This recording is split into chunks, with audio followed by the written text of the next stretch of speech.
Bueno, como explicamos en la clase anterior,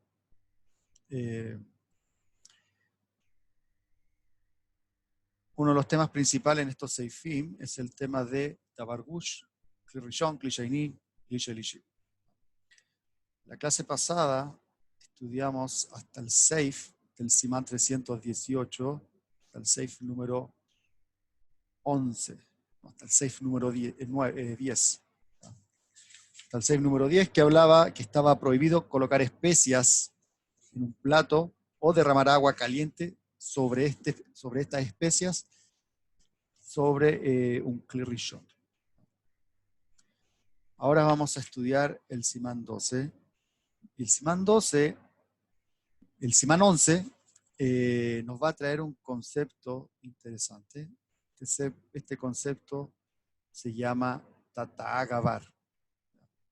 Quizás los que han estudiado con nosotros algún curso de Pirkei Shoshani, como el curso de Isur Beter, ¿ya? O el curso de Mashgiach Kashrut, o el de Rabu Manig, ¿ya? que estudia la Jot de Kashrut, seguramente ya han escuchado el concepto Tata'agavar. Un concepto básico que la mayoría de la gente no conoce, no considera. Normalmente no se estudia los libros de Alajá Lema'asé, así tal cual. Normalmente se trae el ejemplo de Tata'agavar, pero no se explica el concepto en sí de Tata'agavar. Entonces aquí vamos a tratar de explicarlo un poco. ¿Para qué? Es importante saberlo, porque de esta manera uno puede en ciertas ocasiones tomar una resolución en base a este concepto. Así como hay un concepto también en Kashrut que se llama, que lo vimos, ¿se acuerdan? En la halajot de Kashrut de Agalat Keilim, el concepto de que voloca palto, que era que así como el Kli absorbe, expulsa. Entonces, de esa manera, si uno maneja bien el concepto, uno podría determinar en ciertas ocasiones si el Kli se puede kasherizar o no y bajo qué método se puede kasherizar. Porque así como absorbió, va a expulsar. O sea, la misma forma en que el Kli absorbió el tam, el gusto, yo tengo que utilizar para poder kasherizarlo, para poder eliminar ese gusto. El concepto de Tata'agavar tiene que ver con la cocción. Hasta qué punto un objeto puede cocinar a otro objeto y en una posición especial, que en este caso es uno por sobre el otro.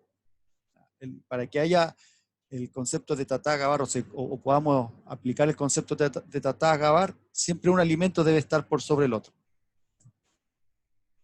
Pero antes de explicarlo, vamos a ver qué es lo que dice el seif número 11. El seif número 11 nos trae el caso de una bañera. Esto lo van a poder leer antes de avanzar. Es importante que tengan claro, esto yo ya se los dije, no sé si la primera clase, o creo que más de alguna vez lo he repetido. Es importante que cuando ustedes tengan alguna duda de la Halajá Lema'asé, le pregunten a su rabino.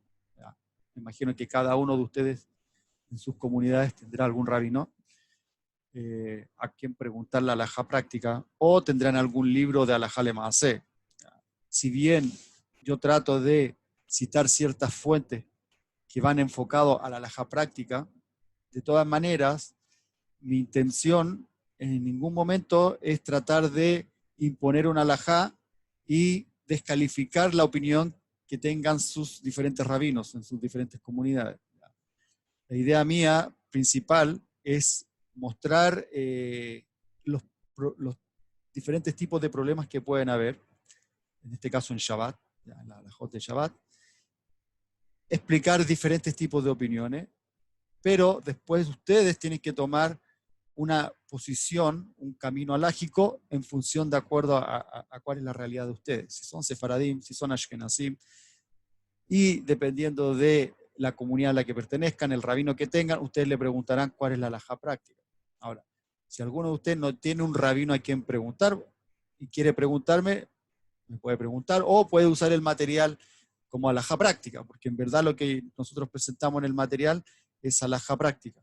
O sea, es alajá que lo van a encontrar en un libro de alajá práctica, ya sea para Sefaradí o Ashkenazí. Si ustedes se fijan en nuestro material, siempre estamos diferenciando cuál es la alajá le maasé para Sefaradim y Ashkenazí. Entonces, pueden usarlo si no tienen a quién preguntar, pero si ustedes son miembros de alguna comunidad y tienen un rabino, lo más justo y digamos lo más kasher es que siempre le pregunten a su rab. La idea mía no es estar por sobre la autoridad del rabino local. Eso es muy importante. ¿Ya? Es importante que ustedes, cada uno de ustedes está en una comunidad y tiene una realidad diferente. A veces puede parecer que lo que nosotros enseñamos desde Israel, quizás en algunos casos puede ser incluso un poco más allá de lo que se exige realmente. O sea, quizás puede ser un poco más estricto de lo que puede ser la práctica local. Es verdad que aquí nosotros tenemos ciertas condiciones que no se tienen en Hutzlares, por eso, y soy consciente de eso, y por lo mismo, cuando tengan dudas, al primero que tienen que consultar es a su rabino local. Si no está la posibilidad de consultar al rabino local porque no está presente o porque simplemente no lo tienen, bueno, pueden preguntar acá a Israel, no hay ningún problema. Vamos a tratar siempre de dar una respuesta lo más certera y acorde a la realidad que ustedes tengan.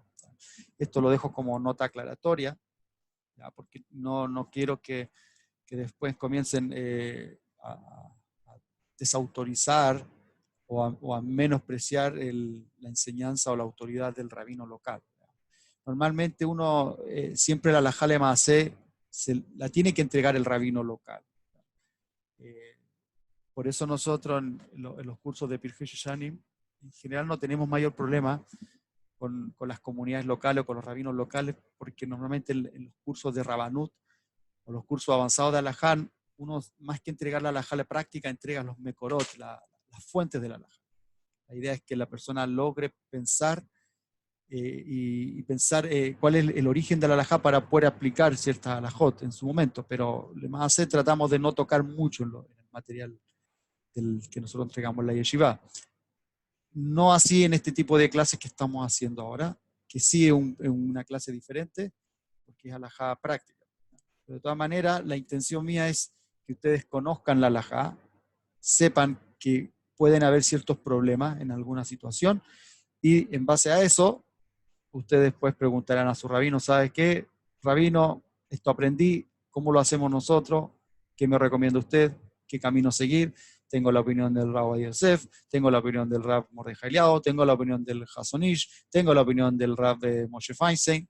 ¿Cuál es la shitá de esta comunidad para yo seguir? O ¿cuál es la shitá que ustedes como personas individuales deciden seguir también? No necesariamente, por ejemplo, un caso, hay una persona que yo conozco que pertenece a una comunidad sefaradí, que la shitá es como el Rab Ovadia Yosef, pero él me dice, yo quiero seguir la shitá no del Rab Yosef, sino que yo me siento cómodo con la shitá del Ben Ishai, no sé, o del Rab Mordechai Eliyahu. Sí, la persona tiene la autoridad o digamos tiene el derecho para poder decidir cómo en su casa aplicar la halajá, cómo llevar su casa, ir a la halajá. Si ese es el caso, bueno, el material nuestro puede ayudar bastante. Ya entregamos varias opciones. Eso como... Ahora, para los exámenes que nosotros hacemos, consideramos siempre todo tipo de halajá a nivel general. Aunque el último examen fue halajá práctica, digamos que sin mayor majloques, pero puede ser que en otras pruebas coloquemos alternativas diferentes que van a ser contradictorias, pero que en verdad ambas también, dependiendo de acuerdo a quién es esa halajá. Pero obviamente en las pruebas se va a explicar y se va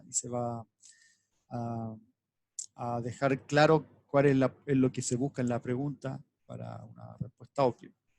Así como, por ejemplo, los alumnos que estudian con nosotros en Pirkei Shanim, ellos saben que en las pruebas no hay que colocar solamente una halajá, sino que hay que colocar todos los majlokot que puedan haber entre los diferentes mefarshim, porque la idea es abarcar el máximo. El conocimiento, mientras más amplio sea, mucho mejor, sobre todo en el caso de que haya un bediavad. En el caso de que haya un bediavad, algo que se hizo post facto, o en el caso de una necesidad, es bueno saber los mahlokot para a veces tomar una posición indulgente. Eso es muy importante. Hay una pregunta acá, dice, si no tenemos definido el Minhag sefaradí ni ashkenazí, y el templo es sefaradí, pero el Rab es sefaradí, ¿qué deberíamos seguir? Perdón, el Rab es ashkenazí. El templo es sefaradí, pero el Rab es ashkenazí. O sea, uno principalmente sigue la halajá de su casa, de su familia. Si su familia es sefaradí normalmente, el Minhag del papá. En el caso del yer, del converso, si se convierte en Eres Israel, lo más lógico es que siga el minhag de la Rabanut, o sea, el minhag sefaradí. Se convirtió en Hutzlare. Normalmente la persona sigue el minhag de la comunidad, es donde aprendió con el rabino. O el rabino o la comunidad. Ahora, si el rab es de un minhag y la keilah es de otro, bueno, hay que ver cuál de las dos fue, cuál de los dos minhagim fue el que más lo influenció, o si el minhag directo del rab o el de la comunidad. Normalmente ese es del rab, el rabino que le enseñó. Normalmente uno sigue, porque el rab pasa a ser como el padre, como el papá. Entonces, uno como sigue el minhag del papá, el rabino, eso es lo normal. Pueden haber excepciones. Es algo que tiene que decidir la persona. Y si no, bueno, uno sigue el minhag de la familia.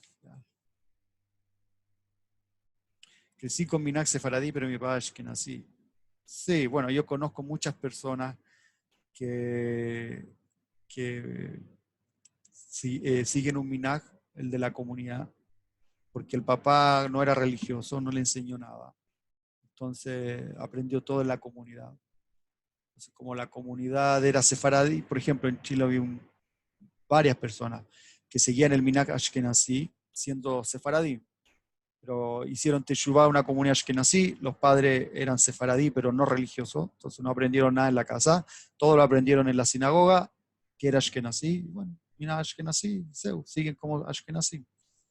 No tienen obligación de volver a sefaradí, a menos que ellos lo quisieran, tendrían que hacer anulación de promesas, algunas cosas, pero puede seguir el minhag de la comunidad donde aprendió, si el papá no le enseñó nada. Todo. Entonces, ¿qué dice el Shulchan Aruch en el Seif 11? Dice, trae el caso de una bañera. Dice, la bañera de un baño, ya, el ambati shel merhat, ya, la bañera que está en el baño, la bañera donde la persona se baña. De ahí, esto no tiene nada que ver con la comida, pero de aquí nosotros aprendemos varias cosas. ¿Ya?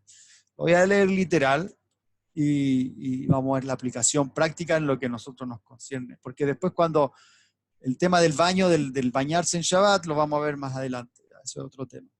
Aquí trae el caso de una bañera para aprender el tema de Tatagabar. Dice, la bañera de un baño, ¿ya? El ambati. Este ambati se llenó con agua caliente. ¿Ya? Está malea main hamim, se llenó con agua caliente.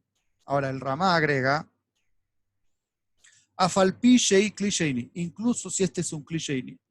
¿Ya? O sea, nos quiere decir el Ramá que puede ser que la bañera sea un kli rishon o sea un kli sheini. Se podría dar los dos casos. Como una bañera podría ser un kli rishon, o sea, tendría que el agua calentarse directamente en la bañera. Y si el agua no se llena directamente en la bañera del ambati, sino que el agua viene ya caliente por las tuberías, entonces la bañera tendría que ser un kli sheini. Si este es el caso, o incluso si este fuera el caso, no se le puede añadir agua fría, porque el agua que está en la ambati está extremadamente caliente. Tenemos la tina de agua, la bañera llena de agua, y está agua caliente, obviamente agua sobre Yod Soledvo, yo no le puedo agregar agua fría. ¿Por qué? Porque la de abajo está caliente, eso significa que va a cocinar el agua fría que está cayendo. Sin embargo, se puede derramar agua caliente de esta bañera a otra que contiene agua fría. Pero aquí trae el caso al revés. Tengo una bañera con agua fría y yo le quiero agregar agua caliente. Ahí dice que se puede. ¿Cuál es la diferencia? Eso es lo que nos plantea el Shulchan Aruch. El Shulchan Aruch nos plantea el caso de una bañera. Aquí tengo un vaso de agua. Un vaso de agua con agua. Este es el ambati, esta es la bañera. Supongamos que está con agua caliente, yo le agrego agua fría. Está prohibido, dice el Shulchan. Ahora, si esta bañera está con agua fría y yo le quiero agregar agua caliente, dice que se puede. ¿Ya? Eso es lo que nos está diciendo. Un segundo. Están entrando más alumnos.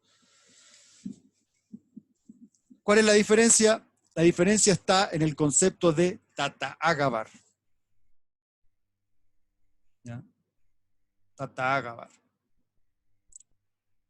¿Qué es el Tata-Agabar?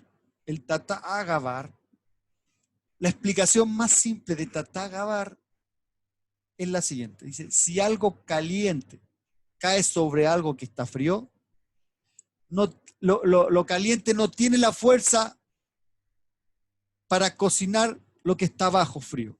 Ya, supongamos que frío, caliente. Lo que está caliente cae sobre lo frío.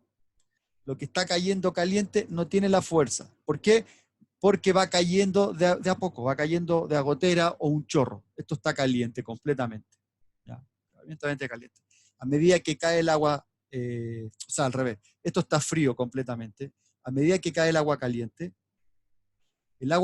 no logra cocinar el agua fría que está, porque es mucha agua fría. Esta agua fría tiene la fuerza para ir enfriando el agua caliente.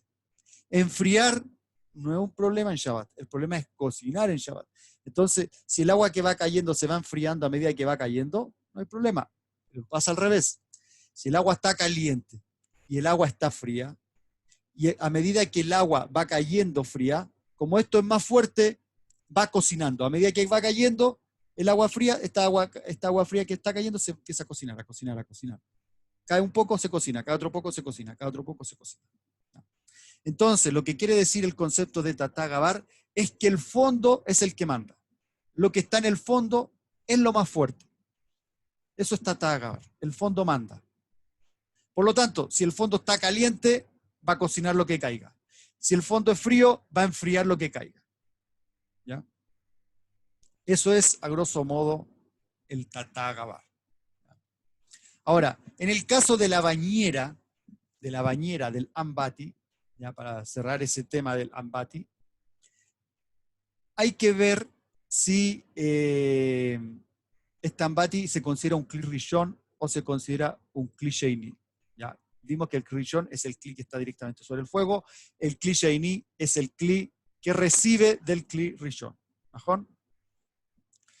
Hay un Mahloket, ¿ya? O digamos que hay diferentes posiciones. Para los Sefaradim, el Shulchan Aruch vimos que el Shulchan Aruch posee que el Ambati es un Kli Sheini.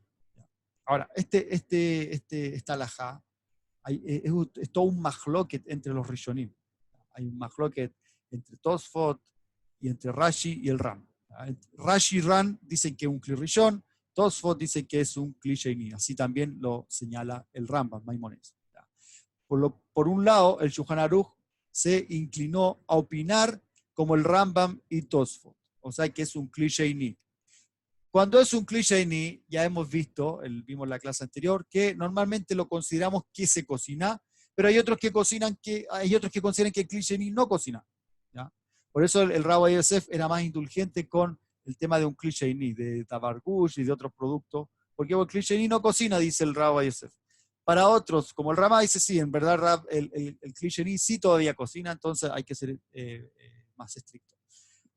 En este caso, el Ambati, supongamos que este Ambati, esta tina de agua, fuera un Kli Rishon, es un problema, cocina. Pero si fuera un Kli Sheini, ya no habría ningún problema, aunque fuera caliente y le agregamos agua fría, si fuera un Kli Sheini. ¿No? Ahora, para los Ashkenazim, ¿ya? ¿Qué dice los Ashkenazim? Digamos que hay una diferente opinión. Por un lado, el Ramá explica que la bañera, que el Ambati, para muchos Rishonim es un Kli Sheini y lo trae como un Yesh Omrim, lo trae como una explicación de quienes dicen que es un Kli Sheini. ¿Por qué? Porque hay muchos Rishonim, muchos rabinos importantes de antaño que opinaban que era un Kli Sheini. Por otro lado, si uno revisa la Mishnah Brurá en el Seif Katan 77, en este mismo Shulchan Aruch, ¿ya? En el Simán 318, dice que los ajaronim permiten verter una gran cantidad de agua fría en la bañera, de esta manera calentándola pero no cociéndola. Sin embargo, no se debería añadir una gran cantidad de agua fría en una bañera que es un Kli Rishon. Por un lado, la Mishnah Berurah nos dice que existe la posibilidad de que la bañera sea un Kli Rishon. Si bien es una bañera Stam, es un Kli Sheni. ¿Por qué? Porque el agua llega de diferentes lugares. ¿Ya? Puede llegar del Dushemesh, puede llegar de un termo de agua, pero la bañera siempre va a ser un Kli Sheni porque va a recibir el agua. Pero puede ser, de acuerdo a lo que dice la Mishnah Berurah, que puede ser que hayan bañeras que sea un Kli Rishon. Si es un Kli Sheni, no hay problema, pero si es un Kli Rishon, es un problema, ¿ya? Porque el Kli Rishon cocina. Ahora, con respecto al tema de Tatagabar, porque él dice, ¿qué pasa si le agrega una gran cantidad de agua fría?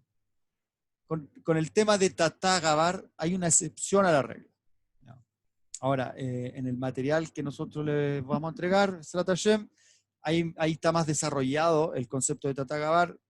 Fíjense en las notas, siempre fíjense en las notas que yo coloco abajo, que ahí explico normalmente el origen, ya los Mekorot. Y hay una explicación del Havot Dat, ¿ya? Un ajarón, que explica que en el caso del Tatagabar hay una excepción. Yo les acabo de decir que si esto es frío, entra agua caliente, no pasa nada. ¿Por qué? Porque esto va a enfriar lo caliente.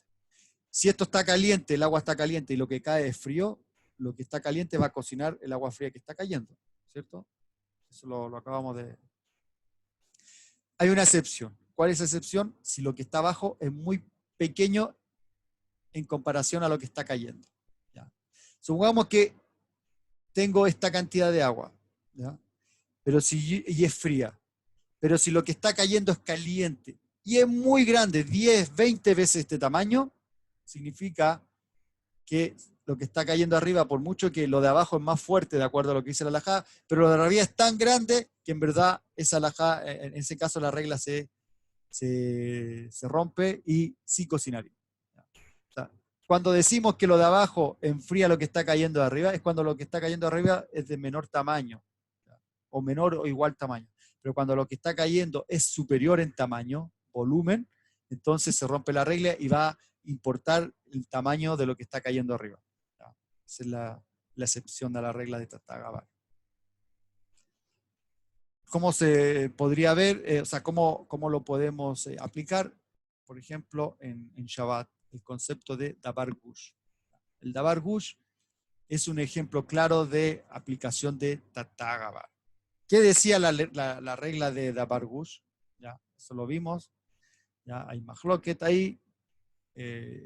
Lo vimos en la clase anterior un poco el concepto de Dabar Gush.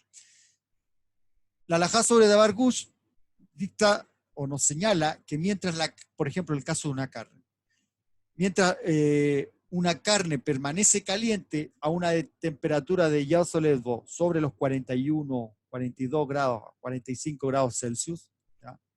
Mientras mantenga esta temperatura, todavía se considera como que fuera un Kli Rishon, es decir, todavía tiene la posibilidad de cocinar. Yo saqué un trozo de carne o una papa de una olla, la coloco sobre un plato. Digamos que el plato, bueno, el plato obviamente está frío, pero la carne y la papa salió caliente de la olla, obviamente. Digamos que sobre ello soledvo significa que si yo le agrego algo que está crudo a esta papa o esta carne tendría la posibilidad o la fuerza todavía para cocinar, ¿ya? Tal como si estuviera dentro de la olla, sobre el fuego. ¿Ya? Eso es lo que ahora vimos también. Hay un Mahloket, Sefarim y Ashkenazim, eso lo pueden ver en la clase anterior, ¿no?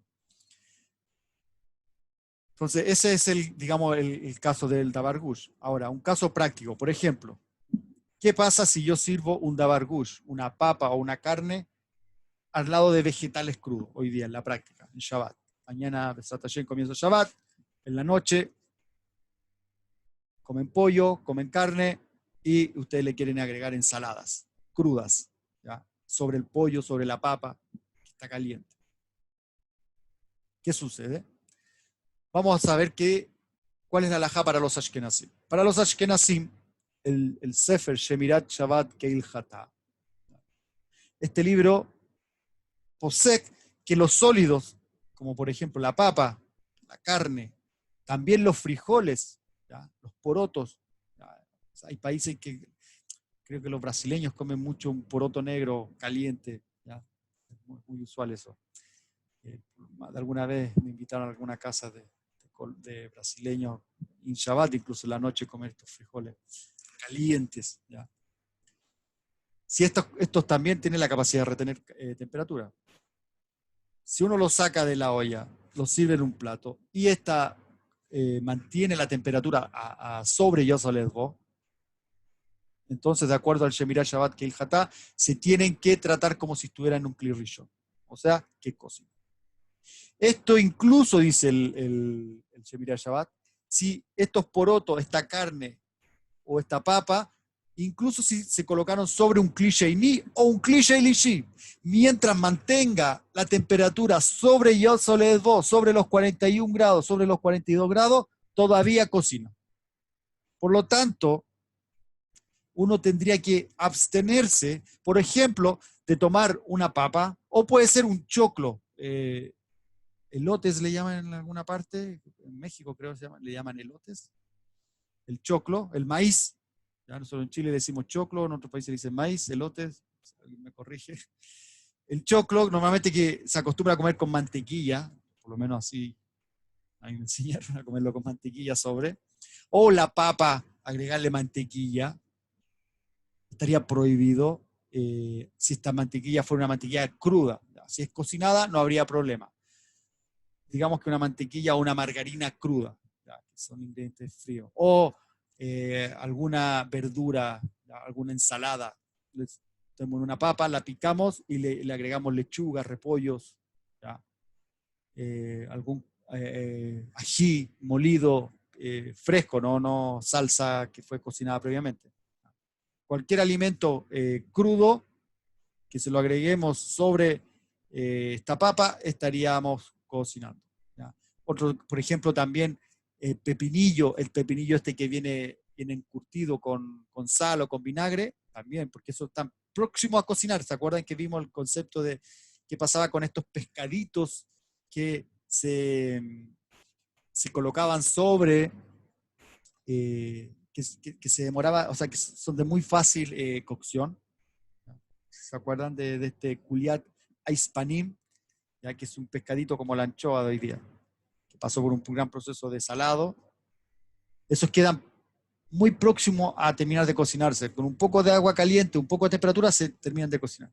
Por ejemplo, estos pepinillos que son muy comunes en Shabbat, pepinillos que vienen en vinagre, uno los corta y los coloca al lado de una papa caliente en Shabbat y los termina de cocinar. Entonces, estaría prohibido de acuerdo a lo que nos dice el Shemirat Shabbat Keilhatá.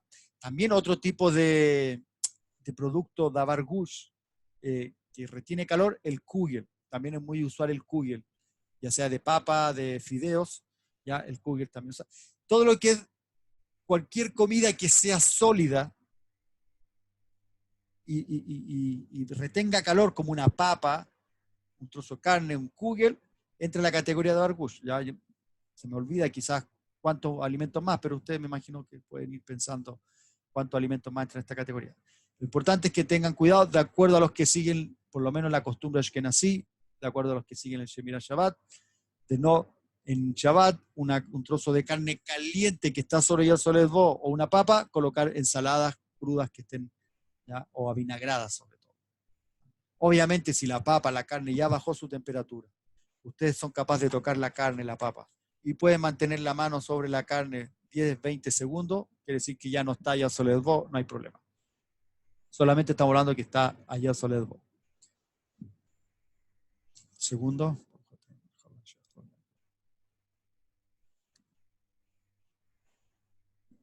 Alajá para los sefaradim. En el caso de los sefaradim, tenemos un mahloket entre los poskim. Por ejemplo, el Mamá Mordejai, en el Perek 52, nos trae que este dim de davar gush ya en sí es un mahloket. Como ya lo hemos visto, es un mahloket entre los sefaradim ashkenazim y ashkenazim. Hay quienes son indulgentes, que el Kli Sheini no cocina hay quienes son estrictos que el Kli Sheini sí cocina, incluso en Davar Gush, obviamente si está a sobre ya Soledad. Pero le hace, ¿qué nos dice el Mamá Mordejai? Escribe que los sefaradim tienen permitido poner alimentos que no sean harif, que no sean picantes sobre un Davar Gush, ¿ya? Incluso en un Kli Sheini.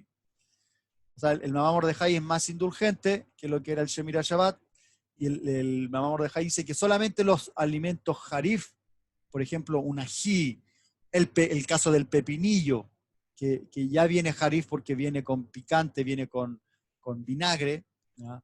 O algún producto como ese, ¿ya? Colocarlo sobre una papa caliente estaría prohibido. Otro tipo de alimentos que no sean picantes no estaría prohibido. Por ejemplo, una lechuga que no es picante, no es davar harif, se podría colocar sobre una papa en Shabbat, en un Kli Sheini, incluso si está ya soledvo.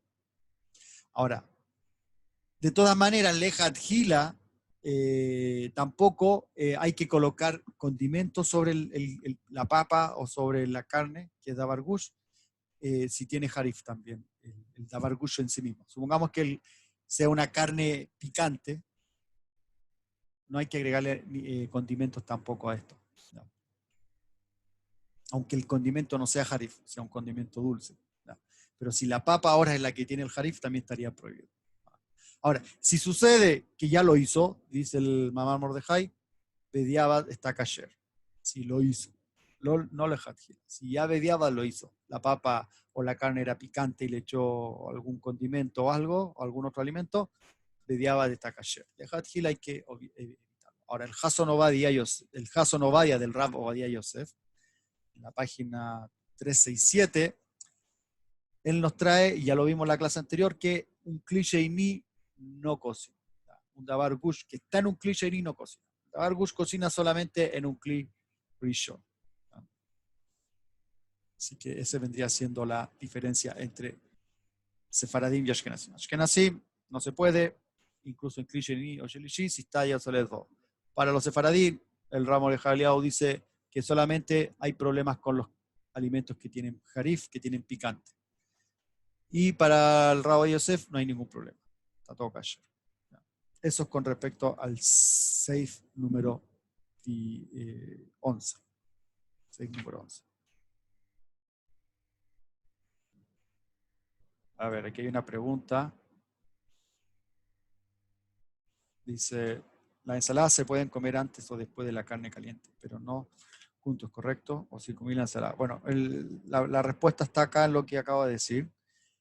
Para los ashkenazim no se puede colocar la ensalada, la lechuga con la carne. Para los sefaradim, esa lechuga o esa ensalada se puede colocar sobre la carne o sobre la papa. Para los que siguen al Rabo de Yosef no hay ningún problema, en ningún caso. Y para los que siguen al Ramor de Jailiao o seguramente el Benishai también opina igual. Si la papa está picante o la carne tiene picante, ahí no se podría colocar. Si ya lo hizo, Pediaba estaría kasher. Seif número 12. Aquí vamos a hablar del Meham. Mehan Shepinami Meinu, Manjamin Mutar Liten le Tojo Main Sonen. Dice el Seif número 12. Una kumkum. La kumkum es el termo de agua, donde nosotros calentamos agua en Shabbat. Este termo de agua o puede ser eléctrico, y mantiene el agua durante todo el Shabbat caliente y tú tienes una llavecita para sacar el agua, o puede ser una kumkum que se coloca sobre la plata de Shabbat, ¿ya? Que es una olla con una llavecita sobre la plata de Shabbat. Esa es la kumkum, ¿ya? O una urna, en el shiur aparece, dice urna de agua, ¿ya? También puse entre paréntesis kumkum para los que no entienden el concepto urna, y también puse termo de agua porque también yo lo conozco como termo de agua. Este termo de agua caliente que ha sido vaciada se le puede verter sobre esta agua fría. ¿Para qué? Para calentar el agua. Esta agua se le sacó el agua. O sea, este termo se le sacó el agua, esta kunku. Se les vació el agua caliente que tenía y después le agregamos agua fría para calentar el agua. Así dice. Pues dice, está permitido verter agua caliente en agua fría o verter agua fría en agua caliente mientras no esté en un kli rishon, sino que esté en un kli sheini.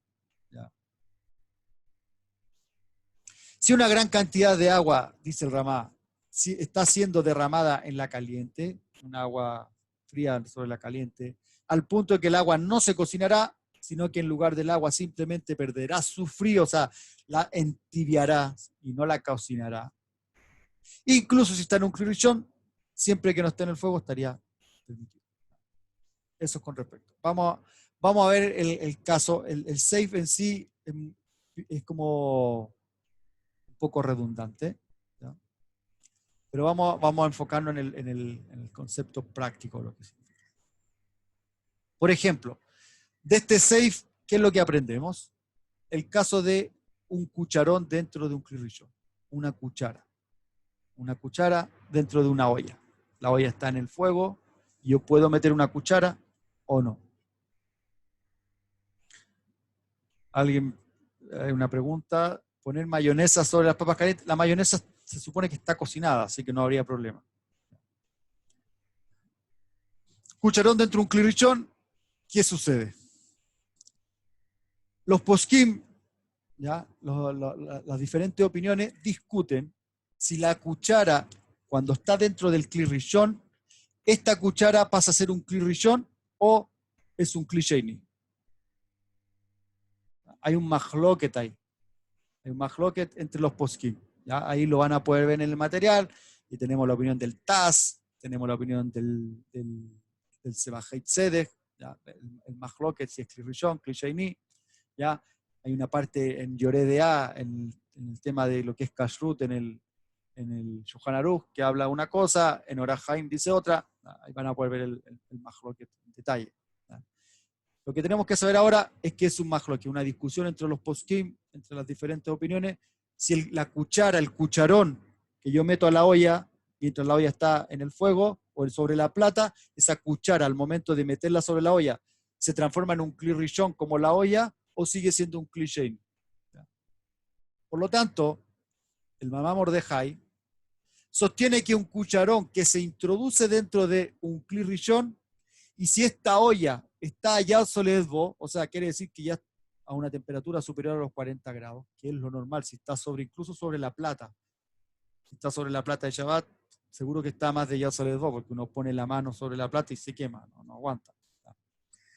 Entonces, por lo tanto, estaría prohibido colocar ya esta cuchara, supongamos yo meto la cuchara adentro de la olla, la dejo ahí un par de minutos, saco esta cuchara y después la utilizo para sacar comida cruda de otra olla, está prohibido. ¿Por qué? Porque esa cuchara va a tener el din de kli rishon.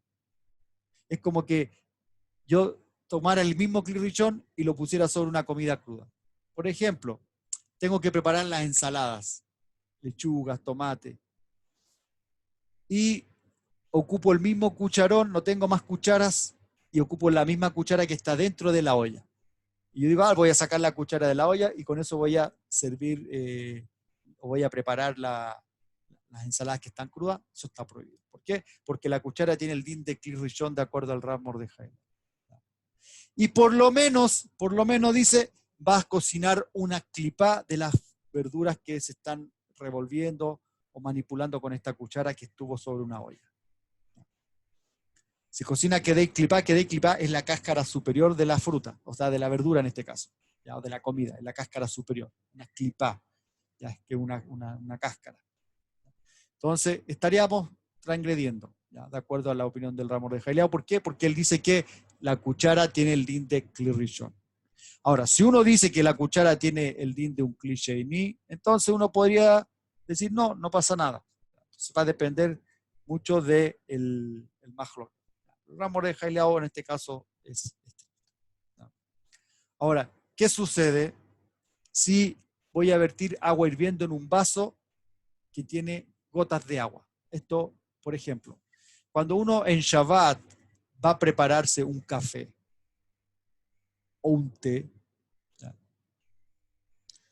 Un café vimos que la mayoría de las opiniones dicen que un kli sheini es lo permitido y es lo más kasher, incluso en un kli shelish. En mi caso, ¿qué es lo que yo hago cuando preparo un café en Shabbat? O té instantáneo, té en polvo, que es como café. Saco de la urna de la kunku, abro la llave, me lleno mi vaso de agua caliente. Ese vaso caliente para mí es mi kli sheini. Yo ya podría preparar el café ahí, pero normalmente yo lo paso a un segundo kli, a un tercer kli en este caso, o otro vaso, a un segundo vaso que vendría siendo un kli shelishi. Y en este me preparo el café. Ahora, después yo quiero preparar otro café y ocupo el mismo vaso que había ocupado anteriormente para llenar el otro vaso. Entonces este vaso quedó con restos de agua, un poco húmedo. Esa agua se enfrió, obviamente, tiene gotitas de agua frías. ¿Verdad? Porque desde que saqué el agua la primera vez quedaron gotitas y se enfrió rápidamente. Ahora, yo puedo usar ese mismo vaso para volver a llenarlo directamente de la kunku, de lo que nos está preguntando, nos está planteando este caso. ¿Lo puedo hacer?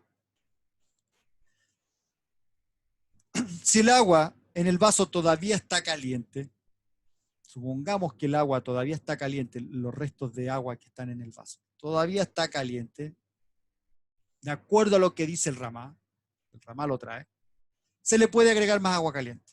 Ahora, ¿qué tan caliente?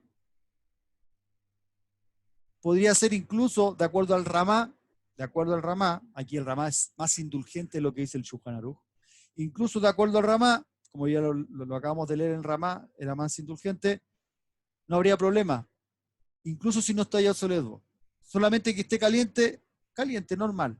Algo que tú lo toques y así está caliente, aunque sea incluso que esté tibio, pero todavía está a cierta temperatura. ¿Por qué? Porque todavía hay un distintivo de que el agua no está cruda completamente. No habría bishul ajar bishul en esa agua, y la agua que en verdad ya está cocinada, sabemos que está cocinada. Se enfrió, pero todavía está un poco caliente. De acuerdo al Ramá, podría usar ese vasito. De acuerdo al Mejaber, a lo que escribió el Shulchan Aruch, el agua que queda en los restos de agua que están en ese vaso tienen que estar ya sobre dos para poder vertirle más agua caliente.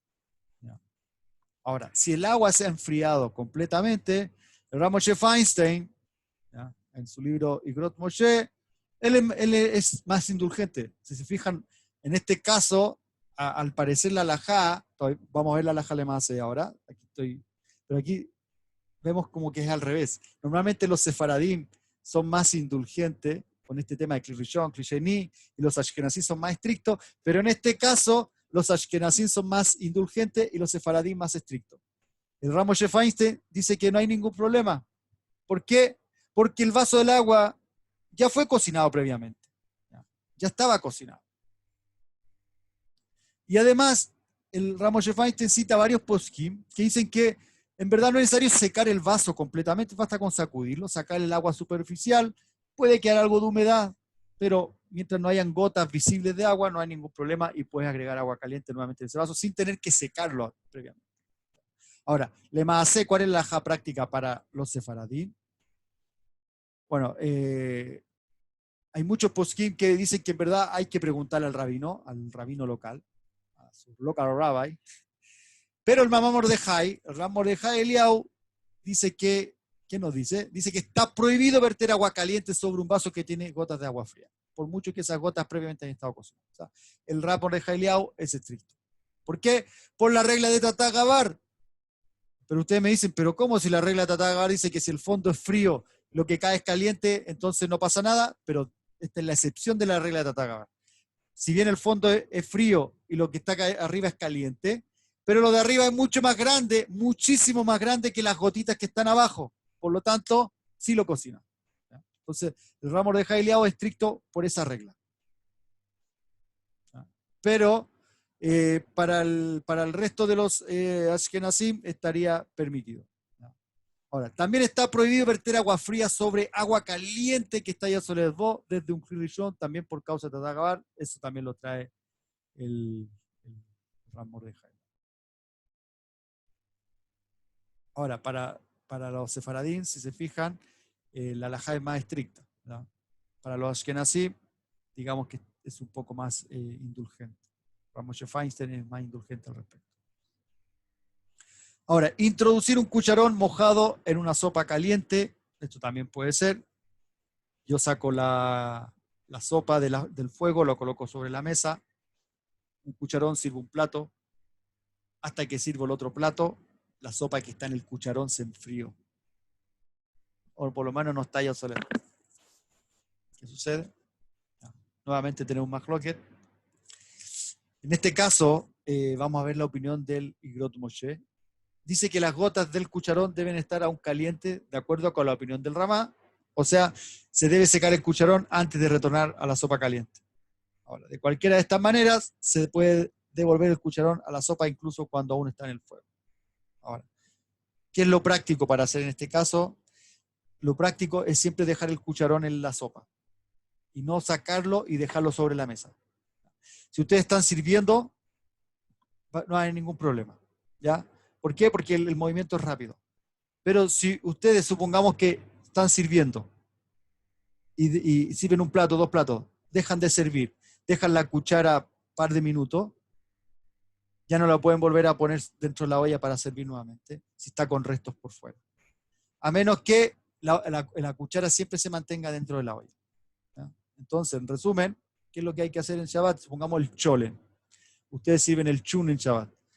Colocan la olla de cholen en la mesa. Sirven platos a todos. El cucharón no lo dejen afuera, porque seguramente algunos se van a querer repetir. No lo dejen afuera, sino que dejen el cucharón dentro de la olla. Y después vuelven a servir, no hay ningún problema. Ahora, ¿por qué si ya la olla uno podría pensar, no, es que se enfría? No, si se fijan, por ejemplo, la comida como el cholen, la comida mantiene yo solo bastante tiempo. Después de colocarlo sobre la olla, se mantiene, como es un davar gush, el cholen tiene papas, carne, frijoles, que retienen mucho calor. Normalmente dura bastante tiempo caliente la comida. Entonces, el cucharón dejarlo adentro de la olla y no dejarlo afuera. Es como alajá práctica para todos. Safe número 13. Voy a tratar de terminar con esto. El safe número 13 nos dice lo siguiente. Mutali ten kiton shel main o shel shar mashkim bekli sheini sheyesh bo main jamin aval bekli rishon asur. Es decir, está permitido poner un contenedor de agua u otros líquidos en agua caliente que está en un kli sheini, pero no en un kli rishon. Supongamos yo tengo un vaso, ¿cómo hacer el conocido baño María? Más o menos. El baño María se puede, pero en un kli sheini. Tengo esto con agua caliente y pongo otro vaso o un biberón de un bebé adentro que está frío para entibiar. Lo puedo hacer, pero en un kli sheini y no en un kli rishon, de acuerdo a lo que nos dice el Shulchan Aruch. En el shiur van a ver el tema del vaso de agua caliente, van a ver la alajá de acuerdo al TAS, lo que es el TAS, la Mishnah Berurah, ¿ya? ¿Cuál es la alajá? Una alajá práctica para esto, el caso de poner leche dentro de té, ¿ya? De un té frío, de un té caliente, un café con leche en Shabbat, ¿ya? El Shemirah Shabbat ya lo vimos, esto creo que lo citamos anteriormente. El Shemirah Shabbat dice que como la leche está pautorizada, no hay ningún problema, pero si fuera una leche cruda dentro de un té de agua caliente estaría problemático, ¿ya? Pero como las leches están cocinadas, ya vienen pautorizadas, está cocinada, no hay ningún problema. Y considerando que el vaso es un kli sheini, ¿ya? Lo mismo posee que el Shulchan Aruch Harav de la Muda Saké, y también lo trae la Mishnah Berurah. Y también obviamente el Yarku Yosef dice que no hay ningún problema. ¿Por qué? Porque está cocinado. Safe 14.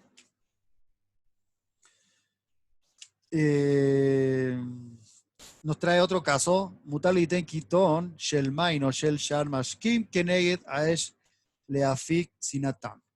Es más largo el safe, lo pueden leer después en el material, que nos está diciendo que está permitido colocar un contenedor de agua u otros líquidos cerca de un fuego para hacer que este pierda el frío, o sea, que se entibie. No que se cocine, ni que llegue a una temperatura ya solo 2, sino que calentarlo un poco, entibiarlo. Está muy frío, lo saqué de la mecader, del refrigerador, y lo coloqué al lado de la plata, pero no sobre, sino que al lado para que se entibie, estaría permitido, al lado de una estufa, de un calefactor.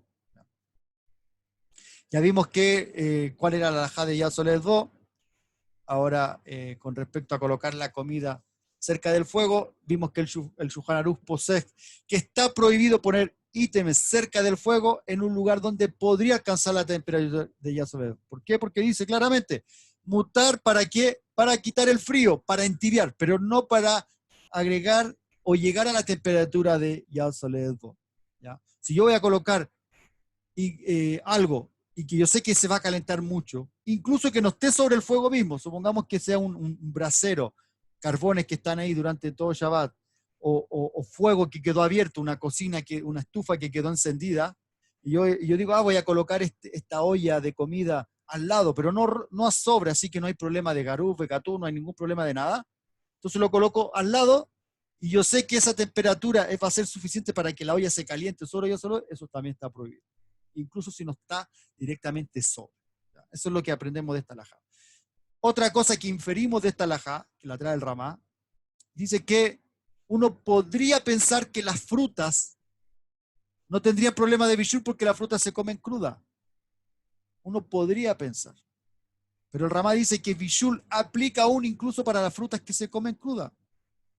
Usualmente bishul transforma comidas de crudo que no son comestibles a un estado comestible. Por eso uno podría pensar que las frutas pasarían de un estado comestible a comestible, entonces no habría bishul. Pero no, el bishul no es solamente pasar una comida de no comestible a comestible, sino que implica cocinar, el efecto que produce el bishul. ¿Ya? Eso lo trae el Shulchan Aruch, el Ramá en esta alajá, lo infiere de acá.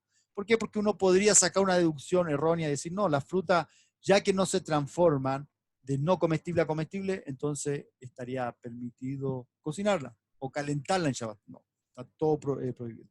¿Ya? Cualquier cosa que esté a una temperatura ya soledad, transforme o no transforme su consistencia y lo deje comestible o lo mejore, igual está prohibido. ¿Ya? Hasta aquí el shur del día de hoy. Y bueno, Besat Hashem, continuamos la próxima clase. Ahora vamos a dejar un par de minutos para algunas preguntas y continuamos. Entonces, un par de preguntas antes de terminar.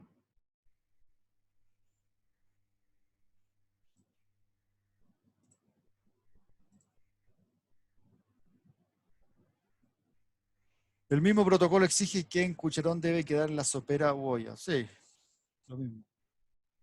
¿Alguna otra pregunta?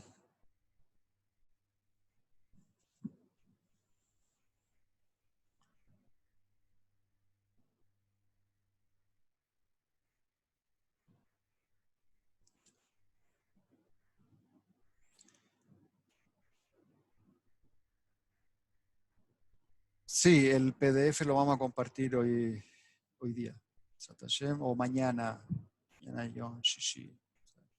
Hoy o mañana, bueno, aquí ya un poco tarde, voy a intentar enviarlo ahora, si no ya mañana, y les voy a mandar el PDF con el... Tengo que ver algunas correcciones, que ahora justamente revisándolos, tienen algunas correcciones ortográficas que tengo que hacer, entonces apenas las haga, se los envío. ¿Ya? Y el próximo domingo continuamos con la última, sí, vendría siendo la última clase de Bishul y Bezrat Hashem continuaríamos después con Alajot de Borer. Lo importante en esta clase, la de hoy, es el concepto de Davar Gush, ¿ya? Si podemos o no mezclar comidas calientes y frías en un mismo plato, también el tema de colocar una comida por sobre otra a diferentes temperaturas, y eso serían y el caso del cucharón en una olla. Son los tres conceptos relevantes de este shiur. Pregunta, dice, si hay un guisado y un poco de líquido, ¿aplica o solo para alimentos totalmente líquidos? No, aplica para todo, porque está todo seco y la cuchara está dentro, el cucharón está dentro, la cuchara va a tener el diente de rillón. Si esa es la pregunta. Y yo saco esa cuchara y toco algo crudo, lo va a cocinar. Con mayor razón, lo caliente porque tiene más calor. Ahora, en el caso de las gotas, claro, si está hablando de calentar las gotas que están en la cuchara, obviamente tiene que haber algo líquido.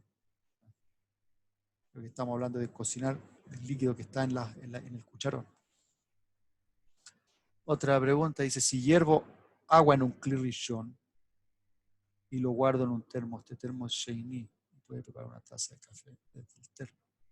Sí, puedes preparar. No hay ningún problema. Puedes preparar desde un termo. Pero café, en el caso del té, es un mahloket. Si después en el cliché lichi se puede. El Rabbi Yosef dice que té crudo, hojas de té, se pueden preparar en Shabbat en un cliché lichi. Para el resto de los poskim no se puede, incluso en Kli Revi, Hamishi, Shishi, Shevi, no se puede preparar el té si el agua está caliente. Me habían dicho que al revolver el alimento en la olla es hacer surcos y que esto está prohibido en Shabbat. Eso lo vamos a estudiar la próxima semana. El próximo domingo vamos a estudiar el efecto de revolver la olla con una cuchara sobre la plata. Eso es lo que viene al último. El concepto se llama megit, ¿ya? Es revolver. El problema ahí es que en verdad hay varios problemas. Uno es que da la apariencia que estás cocinando. Revolver, ya, es un problema. Lo otro, que mejora la cocción.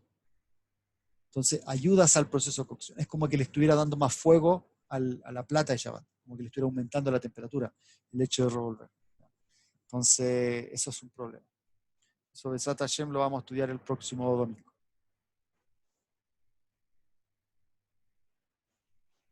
Juan, ahí lo que dice R. Carmona, más o menos por ahí va. Eso lo vamos a ver el próximo domingo de Sat Hashem.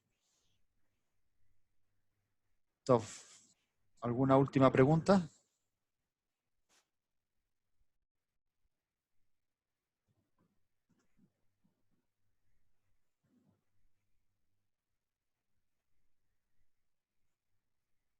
Bueno, Sat Hashem, nos vemos el próximo domingo. Que tengan un Shabbat Shalom. Vamos a estar enviando el material escrito. Y recuerden, el próximo domingo a la misma hora, 8 de la tarde, hora de Israel, nos estamos conectando. Que estén muy bien y que tengan un Shabbat Shalom.